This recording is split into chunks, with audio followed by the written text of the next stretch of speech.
Hello everyone, ultimate Python playlist की जो series है इसके अंदर फिर से आप लोगों का स्वागत है। ये होने वाली है हमारी वीडियो नंबर 51। तो भाई जिसने ये प्लेलिस्ट एक्सेस नहीं करी है इसको जल्दी से एक्सेस कर लेना, क्योंकि बहुत ज़्यादा इंपॉर्टेंट टॉपिक मैं इसके अंदर करवाने वाला हूँ with notes and practical knowledge. तो जो प्लेलिस्ट का लिंक है वो डिस्क्रिप्शन में आप लोगों को मिल जाएगा और नोट्स का भी जो लिंक है वो डिस्क्रिप्शन में मिल जाएगा। तो चलो स्टार्ट करते हैं।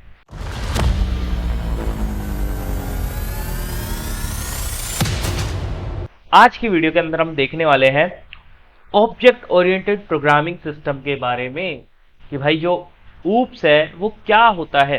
ऊप्स की जो फुल फॉर्म है वो है ऑब्जेक्ट ओरिएंटेड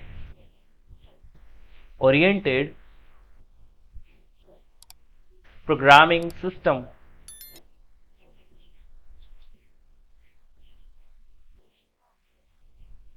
कि भाई किस तरीके से ऑब्जेक्ट क्रिएट करे जाते हैं। यहाँ पे हम देखेंगे भाई किस तरीके से ऑब्जेक्ट्स क्रिएट करे जाते हैं। बट उससे पहले हम बात करेंगे कि भाई ऑब्जेक्ट्स होते क्या है, ये सिस्टम है क्या पूरा का पूरा।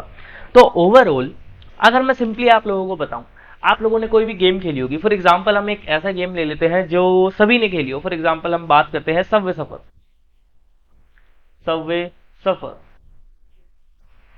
अब इस गेम के अंदर क्या होता है, मोस्टली लोग आप लोगों में से जानते होंगे, बट जिसको नहीं पता उनको मैं बता देता हूँ।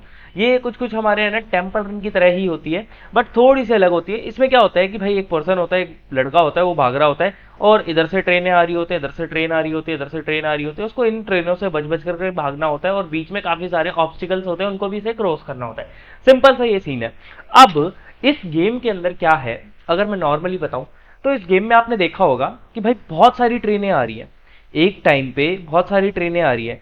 और अगर आपने ये गेम लगातार 1 घंटे या 1.5 घंटे आधे घंटे खेला है, मेरे को कमेंट्स में बताना आपने ये गेम लगातार कितनी देर तक खेला है विदाउट आउट हुए। जैसे मैंने तो भाई 1-1.5 घंटे खेला है कम से कम। तो इसमें क्या होता है कि भाई मैं 1-1.5 घंटे जैसे खेल रहा हूं तो हर बार ट्रेनें आए जा रही हैं, आए जा रही हैं, आए जा रही हैं। तो क्या हर एक ट्रेन के लिए अलग कोड लिखा गया होगा? सपोज एक ट्रेन का कोड है मेरा कुछ 1 MB का, और अगर मैंने 2 घंटे गेम खेला, 2 आवर मैंने गेम खेला, और एक बार में इस 2 घंटे के अंदर मेरे पास कम से कम 2000 ट्रेनें आ गई। और 2000 ट्रेनें मतलब कि 2000 MB। 2000 MB को आप कह सकते हो एक तरीके से क्या, 2 GB। बट अगर हम देखें तो 2 GB का तो एक गेम ही नहीं होता, गेम तो मेरा कुछ 150 MB का ही होता है। तो यहाँ पे इंटरनली ऐसा क्या हो रहा है कि मल्टीपल ट्रेन्स आ रही हैं और फिर भी हमारे गेम का साइज नहीं बढ़ रहा है। तो यहाँ पे यूज में लाई जाती है एक अप्रोच जिसको बोला जाता है ऑब्जेक्ट ओरिएंटेड प्रोग्रामिंग अप्रोच। इसके अंदर होता क्या है, इसके अंदर बेसिकली आप कंसिडर कर सकते हो कि भाई एक मेन चीज हमने बना दी। एक मैंने क्या करा, मैंने एक ट्रेन बना दी और उस ट्रेन का मैंने कोड यहाँ पे ब्लूप्रिंट बना दिया एक तरीके से। और फिर जितनी भी ट्रेन आ रही हैं उन सभी को इसी की एक कॉपी प्रोवाइड करी जा रही है। और हर बार जैसे ही कॉपी प्रोवाइड हो रही है, वो ट्रेन निकली आपके बगल से, वैसे ही उस कॉपी को डिस्ट्रॉय कर दिया जा रहा है। और अच्छे से इसको समझना चाहो तो आप है ना, कॉलेज के अंदर आपने फॉर्म फिल करा होगा या फिर कहीं पे भी फॉर्म फिल करा होगा, तो वहां पे आपको जो ओरिजिनल फॉर्म है वो नहीं मिलता है। वहां पे क्या मिलता है आपको, आपको ओरिजिनल फॉर्म कहाँ है, उनके सर्वर पे रखा हुआ है। आपको एक उसकी एक कॉपी मिलती है और उस कॉपी को आप क्या करते हो, फिल करते हो। तो यही है ऑब्जेक्ट ओरिएंटेड प्रोग्रामिंग अप्रोच के अंदर। नहीं समझ आया, फिर से एक बार बताता हूं। बेसिकली एग्जांपल लेते हैं हम एक कार का। सबसे पॉपुलर कार कौन सी है हमारी, थार कह सकते हो, थार, स्कॉर्पियो, ये काफी ज्यादा पॉपुलर कार्स है इंडिया के अंदर। तो थार की बात करते हैं। जब थार को बनाया गया होगा या फिर मार्केट में जितनी भी आप थार देखते हो, तो सबसे पहले क्या करा गया होगा। टार्जन मूवी देखी होगी आपने, टार्जन में क्या करा था भाई, अजय देवगन है ना, एक पूरा का पूरा ब्लूप्रिंट बनाता था कार का, एक ब्लूप्रिंट बनाता था और उस ब्लूप्रिंट के बेसिस पे पूरी की पूरी कार बनती थी। तो थार में भी ऐसे ही है कि भाई किसी ना किसी ने थार का क्या बनाया होगा, एक ब्लूप्रिंट बनाया होगा कि भाई कुछ इस तरीके की गाड़ी होगी हमारी, इस तरीके से दिखेगी और यहाँ पे शीशे होंगे, 2 गेट होंगे, इस तरीके से जो भी है वो ब्लूप्रिंट बनाया गया। फिर मार्केट में आप जितने भी कार्स देख रहे हो वो इसी ब्लूप्रिंट की क्या है, कॉपी है। जितनी भी थार देख रहे हो वो इसी ब्लूप्रिंट की कॉपी है। ऐसा थोड़ी है कि भाई आपके पास आपने थार खरीदी तो उसके लिए कोई नया ब्लूप्रिंट बना, ब्लूप्रिंट सेम ही है। गाड़ियां उसकी क्या बना दी गई, मल्टीपल बना दी गई, मल्टीपल कॉपीज बना दी गई। तो यही चीज है ऑब्जेक्ट ओरिएंटेड प्रोग्रामिंग अप्रोच के अंदर। ये जो ब्लूप्रिंट है इसको हम बोलेंगे कि भाई ये क्या है, ये मेरी एक क्लास है, या फिर क्लास की जगह पे हम इसको ब्लूप्रिंट भी बोल सकते हैं कि हमने क्या बनाया, एक ब्लूप्रिंट बना दिया। और जितने भी लोग ये यहाँ पे कॉपीज बनी हुई हैं इनको हम क्या बोलेंगे कि भाई ये सारे के सारे हमारे क्या हैं, ऑब्जेक्ट्स है। सिंपल। तो क्लास और ऑब्जेक्ट के अंदर क्या है कि भाई क्लास में हम एक ब्लूप्रिंट यूज कर रहे हैं और ऑब्जेक्ट्स के अंदर क्या है कि भाई वो जो ब्लूप्रिंट था उसकी हमने कॉपीज बना दी। तो ये अप्रोच फॉलो होती है। इससे क्या होता है, हमें कोड बार बार लिखना नहीं पड़ता। इसके अंदर कौन सा प्रिंसिपल फॉलो होता है, ट्राई प्रिंसिपल। ट्राई प्रिंसिपल कहता है डू नॉट रिपीट योरसेल्फ, कि भाई आपने आपको रिपीट मत करो। तो यहाँ पे यही प्रिंसिपल फॉलो होता है ऑब्जेक्ट ओरिएंटेड प्रोग्रामिंग सिस्टम के अंदर। तो देखते हैं भाई, अब जो ऑब्जेक्ट ओरिएंटेड प्रोग्रामिंग सिस्टम है इसमें मेनली है ना आपके छह चीजें होती है। कौन कौन सी, छह पिलर्स कह सकते हो आप, 6 पिलर्स ऑफ ऊप्स। ये हर एक लैंग्वेज में देखने को मिलेंगे आपको, जैसे C++ हो गई, जावा हो गई। पिलर्स सारे के सारे सेम रहने वाले हैं हर एक लैंग्वेज के अंदर। सी में नहीं होता है ऑब्जेक्ट ओरिएंटेड प्रोग्रामिंग सिस्टम वाला कंसेप्ट, जावा में होता है, C++ में होता है। तो देखते हैं भाई, सबसे पहला जो पिलर है वो है क्लास, कि भाई एक क्लास बनानी पड़ेगी अपने को। सेकंड जो चीज है ऑब्जेक्ट होता है। थर्ड जो चीज है हमारी वो है एनकैप्सुलेशन।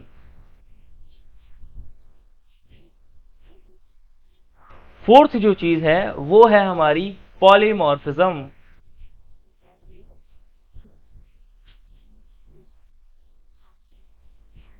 फिफ्थ जो चीज है हमारी वो है हमारी एब्स्ट्रैक्शन। और class, object, encapsulation, polymorphism, abstraction, नहीं 5 ही होते हैं। मैंने गलती से 6 लिख दिया यहाँ पे, ये 5 पिलर्स ही होते हैं।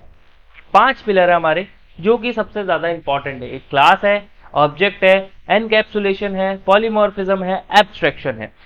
क्लास क्या होती है, क्लास को हम कह सकते हैं एक ब्लूप्रिंट, जो हमने क्या बनाया, एक ब्लूप्रिंट बनाया। एक चीज और है, आई थिंक इसमें मैंने एक चीज और नहीं लिखी है, हाँ एक चीज और मिसिंग है यहाँ पे, 6, जो कि है हमारा इनहेरिटेंस। ओके, इनहेरिटेंस होता है, गलती से मैंने 5 बोल दिया था उसको, इनहेरिटेंस होता है। अब बात करते हैं सबसे पहले क्लास। क्लास हमने देखा कि भाई क्या है, एक ब्लूप्रिंट है। हमने क्या बना दिया, एक ब्लूप्रिंट बना दिया। उसी ब्लूप्रिंट को क्या करा जा रहा है, कॉपी करा जा रहा है। तो क्लास क्या है, एक ब्लूप्रिंट है जिसका हमने कोड लिखा है, जो आप कह सकते हो कि मेन कोड। फिर उसके हमने मल्टीपल कॉपीज बनाई। उन कॉपीज को हम क्या बोल देंगे, ये हमारे हैं ऑब्जेक्ट्स। ये हमने देख लिया कि भाई ये क्या है, ये हमारे ऑब्जेक्ट्स है। ये सारे क्या है, हमारे ऑब्जेक्ट्स है।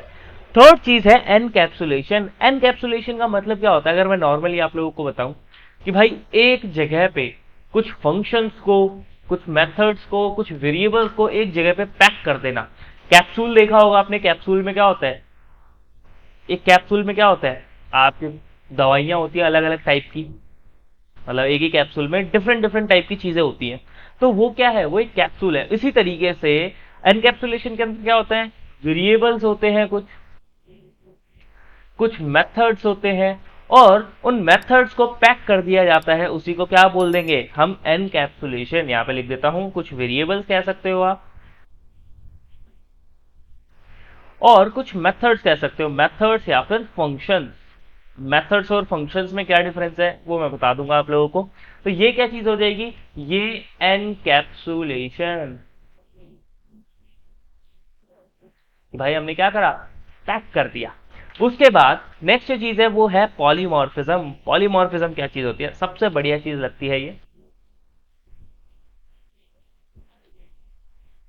पॉलीमॉर्फिज्म। पॉलीमॉर्फिज्म की अगर हम बात करें, नॉर्मली मैं आपको बताऊं, हम एग्जांपल लेते हैं मम्मी का, या फिर हम एक है ना लेडीज का एग्जांपल लेते हैं। कोई भी वुमेन है, वो वुमेन क्या क्या काम कर सकती है। अगर हम देखें, एक वुमेन है, वो अगर ऑफिस में काम करती है तो वहां पे वो एम्प्लॉय है,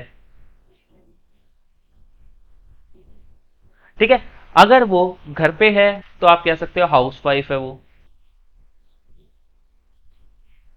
किसी की वो फ्रेंड भी होगी, किसी ना किसी की वो मदर भी होगी, किसी की सिस्टर भी होगी। मतलब क्या हुआ यहाँ पे कि भाई एक ही बंदा है बट मल्टीपल वो अपनी क्या दिखा रहा है, प्रॉपर्टीज दिखा रहा है। यही चीज है पॉलीमॉर्फिज्म। पॉलीमॉर्फिज्म में हम क्या करेंगे कि भाई पॉलीमॉर्फिज्म का मतलब होता है मेनी फॉर्म्स, कि एक बंदा मल्टीपल फॉर्म्स को दिखा रहा है। फॉर एग्जांपल के लिए अगर हम बात करें प्लस ऑपरेटर, जो प्लस ऑपरेटर है हमारा, प्लस ऑपरेटर क्या काम करता है, अगर मैं उसके अंदर दो इंटीजर दूं तो वो 5 दे देगा, दो स्ट्रिंग दूं अगर मैं उसको तो वो क्या कर देगा, कॉन्कैटिनेशन कर देगा, दो लिस्ट दूं तो वो उस हिसाब से बिहेव करेगा। तो ये चीज क्या है, ये प्लस ऑपरेटर डेटा के बेसिस पे डिफरेंट डिफरेंट ऑपरेशन करके दिखा रहा है। इसी तरीके से मल्टीप्लाई को भी ले सकते हैं हम, कि भाई 2 इंटू में 3 करेंगे तो वो इंटीजर टाइप का आंसर देगा, ए इंटू में 5 करेंगे तो वो रेप्लीकेशन करेगा, लिस्ट इंटू में 5 कर देंगे तो वो उस तरीके से रेप्लीकेट करेगा। डेटा के बेसिस पे, मतलब कि हमने, अगर हम एक वुमेन की बात करें तो वो क्या करेगी, वो जगह देख करके उस हिसाब से प्रॉपर्टी दिखाएगी। जैसे अगर वुमेन ऑफिस में है तो ऑफिस में ये थोड़ी है मम्मी बन जाएगी, वहां पे वो एम्प्लॉय की तरह बिहेव करेगी। घर पे है तो वो हाउस वाइफ की तरह बिहेव करेगी, अगर बच्चों के साथ है तो वो मदर की तरह बिहेव करेगी। तो ये सारी चीजें क्या है, ये पॉलीमॉर्फिज्म है। ये पॉलीमॉर्फिज्म बोलते हैं इस चीज को। हम पाइथन में देखेंगे भाई किस तरीके से इसका कोड लिखा जाता है। अभी मैं आप लोगों को एक बेसिक नॉलेज दे रहा हूँ कि भाई होते क्या है ये। उसके बाद बात करते हैं एब्स्ट्रैक्शन। एब्स्ट्रैक्शन आप कह सकते हो, अगर मैं सिंपली बताऊं, एब्स्ट्रैक्शन में आप कह सकते हो, फॉर एग्जाम्पल जैसे आपके पापा हैं, फादर है, कोई भी है, उनको मैं बोलूं कि जैसे व्हाट्सएप है, क्या उनको लेना देना है व्हाट्सएप के इंटरनली क्या चीज चल रही है, कि भाई कैसे मैसेज सेंड होता है, कौन कौन से प्रोटोकॉल लगे हुए हैं, भाई किस तरीके से डेटा को तोड़ा जाता है पैकेट्स के अंदर फिर फॉरवर्ड करा जाता है, इस चीज से लेना देना नहीं है उनको। व्हाट्सएप से इतना मतलब है कि वो सही से चलना चाहिए, सिंपल। इसी तरीके से अगर मैं बोलूं एक व्हीकल, तो मैंने बोला राजू को, राजू एक मेरा दोस्त है सपोज, मैंने बोला राजू को भाई तेरे को व्हीकल चलाना आता है, तो वो कंफ्यूज हो जाएगा। कंफ्यूज क्यों हो जाएगा, क्योंकि भाई व्हीकल के अंदर तो बहुत सारी चीजें आ जाती हैं। व्हीकल के अंदर आपकी कार भी आ जाएगी, मैं यहाँ पे लिख देता हूँ, आई थिंक स्पेलिंग मैंने कुछ ज्यादा अच्छी लिख दी है, उसको भाई थोड़ा सा देख लेना। व्हीकल, व्हीकल के अंदर क्या आ जाती है, बहुत सारी चीजें आ जाती हैं। मैंने बोला भाई कार भी आ जाएगी, बाइक भी आ जाएगी, बाइसाइकिल भी आ जाएगी, ट्रेन भी आ जाएगी, शिप भी आ जाएगी, उसके अलावा प्लेन भी आ जाएगा। सारे के सारे जो भी ट्रांसपोर्ट वाले हैं, बस, ट्रक, ये सारी चीजें व्हीकल के अंदर आ जाएंगी, सिंपल। अब मैं अगर बोलूं कि कार चला लेगा भाई तू, तो हाँ या ना, कंफ्यूजन क्या हो गई, दूर हो गई। इसका मतलब क्या है एब्स्ट्रैक्शन का, कि जो अनवांटेड चीजें हैं उनको आप हाइड कर दो, और जो काम की चीज है वो आप सामने वाले बंदे को बताओ। तो यहां पे हम कह सकते हैं हाइडिंग अनवांटेड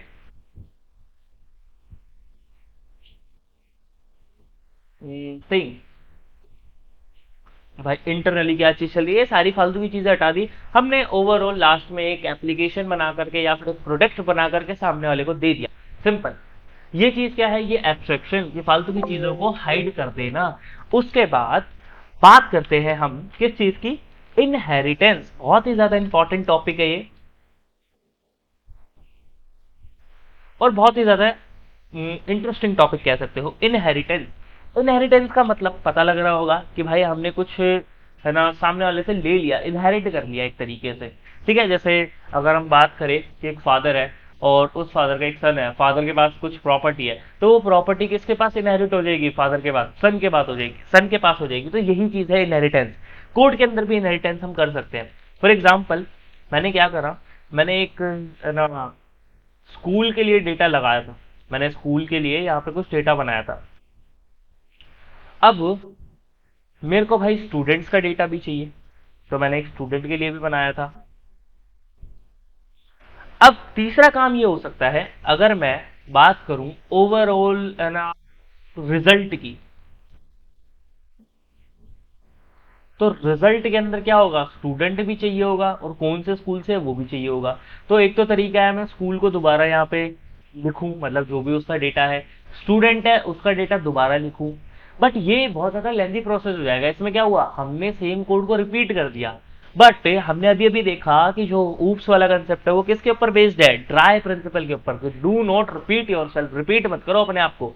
तो यहाँ पे मैं क्या कर सकता हूँ, मैंने स्कूल से डेटा को इनहेरिट कर लिया और स्टूडेंट से डेटा को इनहेरिट कर लिया, तो अब मैं क्या कर पाऊंगा, मैं स्कूल की सारी प्रॉपर्टीज को रिजल्ट के अंदर यूज कर पाऊंगा, सेम एज स्टूडेंट की सारी प्रॉपर्टीज में रिजल्ट वाली जो क्लास होगी उसके अंदर यूज कर पाऊंगा।